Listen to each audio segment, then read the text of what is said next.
जय हिंद जय भारत। आपका स्वागत है स्टडी कैपिटल यूजी में। मेरा नाम संस्कार शुक्ला है। बीएचयू में हर साल हजारों बच्चों का एडमिशन कैंसिल होता है ये गलतियों के कारण। इस बार भी बहुत सारे लोग ये गलती कर रहे हैं। मुझे इंस्टाग्राम में डीएम भी बहुत ज्यादा आ रहा है। मैंने सोचा इसके ऊपर एक कंप्लीट डिटेल वीडियो बना देता हूँ। प्लीज ये गलती मत करना।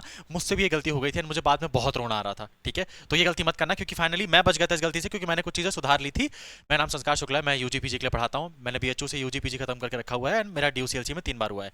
एक अपन प्रॉमिस करते हैं, अगर मैं तुम्हारी 1% भी मदद करूंगा इस वीडियो में, तुम सब्सक्राइब करोगे। अगर नहीं करूंगा, मैंने कमेंट बॉक्स ओपन करके रखा हुआ है, तुमको जो भरा बोला बोल रहा है तुम बोल सकते हो, या क्या चीज अच्छी नहीं लगी वो बता के जाना, और क्या और मैं तुम्हारी हेल्प कर सकता हूं वो बता के जाना। ठीक है, वीडियो स्टार्ट करते हैं। जो 3 सबसे बड़ी प्रॉब्लम है बीएचयू में, जहां पे आपके सिलेक्शन में प्रॉब्लम आ जाती है या तो आपके एडमिशन में प्रॉब्लम आ जाएगी, that is fee payment rule. और हाँ, ये जो मैं तुमको बता रहा हूँ ना चीजें, ये फालतू ऐसा नहीं कि कहीं कहीं से भी बता रहा हूँ मैं उठाकर। बीएचयू के ऑफिशियल डेटा ने बीएचयू ने खुद बता के रखा हुआ है। ये बीएचयू का सेकंड राउंड का अलॉटमेंट आया था ना, बीएचयू ने साफ साफ बोला था क्रूशियल फी पेमेंट पॉलिसी के बारे में and upgrade and freeze rule के बारे में। फिर भी बच्चे नहीं पढ़ते एंड फिर दिक्कत होती है। तो मैं तुमको इसी को डिटेल में समझा रहा हूँ, बाकी मैं तुमको इसको सेंड भी कर दूंगा। देखो, दूसरा है हमारे अपग्रेड एंड फ्रीज रूल। ठीक है, तीसरा है अपन के डॉक्यूमेंट वेरिफिकेशन, और चौथा है अपन के चलो वो तो इसी फी पॉलिसी के रूल के अंदर आ जाएगा। ध्यान रखो, जिनको भी बीएचयू में कोई भी सीट मिली है, एफिलेटेड कॉलेज हो, आरजीएससी हो, तुम्हारे मन का सब्जेक्ट ना हो, अगर आप उसमें फी नहीं पे करते हो तो जो भी सेकंड राउंड आएगा, थर्ड राउंड आएगा, आप उससे बाहर मान लिए जाओगे। फॉर एग्जांपल, मान लो मुझे फर्स्ट राउंड में डीएवी कॉलेज मिलता है बीए हिस्ट्री ऑनर्स के लिए, तो मुझे लगता है सेकंड राउंड में कट ऑफ कम जाएगी, इसको छोड़ देता हूं, सेकंड राउंड में मेन कैंपस मिल जाएगा। अगर मैंने एक बार भी फी पेमेंट नहीं की तो बीएचयू मानेगा शायद तक इसको मेरे यहाँ एडमिशन नहीं लेना, इसको पूरे काउंसलिंग प्रोसेस से बाहर कर दो। सेकंड राउंड में कट ऑफ कम भी चली जाएगी, लेकिन फिर भी तुमको एडमिशन नहीं मिलेगा कि तुमने फी पेमेंट रिजेक्ट कर दिया था। तो जो भी कोर्स आएगा आपको उसमें फी पेमेंट करना अनिवार्य है, शुड है, मस्ट है। ठीक है, ध्यान रखना है, एडजेक्टिव में तभी यूज कर रहा हूं क्योंकि बहुत इंपॉर्टेंट है ना। तो उसमें फी पेमेंट करना ही करना पड़ेगा। अब दूसरी बात आती है भैया अपग्रेड एंड फ्रीज रूल के बारे में और मेरी कुछ प्रॉब्लम के बारे में। मान लो भैया मैंने डीएवी में फी पेमेंट कर दिया, मेरा अपग्रेड हो जाता है कॉलेज, और अपग्रेड कब होगा? जब मैंने कॉलेज को फ्रीज करके नहीं रखा हुआ था। अगर तुमको फी पेमेंट आया, तुमको सीट मिली और तुमको लगा अब फ्रीज कर देता हूं इसको, और तुमको फ्रीज का मतलब नहीं पता।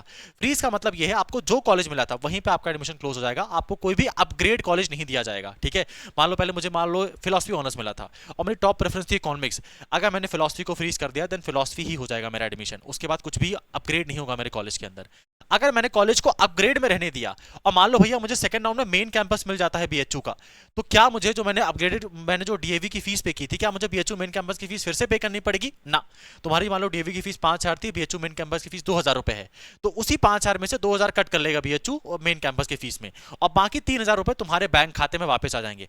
ध्यान है ना, अपन ने बैंक खाता डाला था ना, अपना बैंक खाता और आईएफएससी कोड, उसी में तुम्हारे पूरे के पूरे पैसे वापस आ जाएंगे।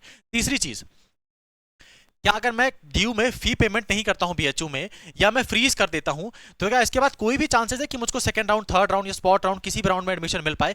कोई भी चांसेस नहीं है। आप अपनी सीट लूज कर दोगे, उसके बाद आपका कुछ भी नहीं बचेगा। पढ़ा के भी सुना देता हूं मैं, यहां पे देख लो। अगर आप डेडलाइन से पहले फी पेमेंट नहीं कर देते हो तो इसका मतलब होता है कि आपने सीट लूज कर दी, आपको वो सीट नहीं मिल जाएगी। Will forfeit all right associated with all allotted seat, won't be considered for any further allotment round. Deadline से पहले आपने फी पेमेंट नहीं किया तो आपकी हम वो सीट तो आपसे छीन ही लेंगे, और अगले जितने भी राउंड आने वाले हैं, भले ही कट ऑफ कम चली जाए, आपको हम काउंसलिंग प्रोसेस से बाहर ही रखेंगे। अपग्रेड एंड फ्रीज के बारे में बीएचयू ने लगा के रखा हुआ है, if the upgrade option is chosen, seat is offered in subsequent round, the candidate will have to pay the difference in fees. मतलब अगर आपने अपग्रेड चूज करके रखा हुआ है, आपको और बेहतर वाले कॉलेज मिलते चलेंगे, तो आपको हम ऑटोमेटिक अपग्रेड कर देंगे। पर मान लीजिए पहले मुझे कोर्स मिला था फिजिक्स, अब मुझे मिल गया बायोकेमिस्ट्री, तो फिजिक्स की फीस थी 10,000, बायोकेमिस्ट्री की फीस है 15,000, तो 10,000 हम फिजिक्स वाला ही एडजस्ट कर लेंगे, 5,000 आपकी जो एक्स्ट्रा फीस है वो आप पे कर दीजिएगा।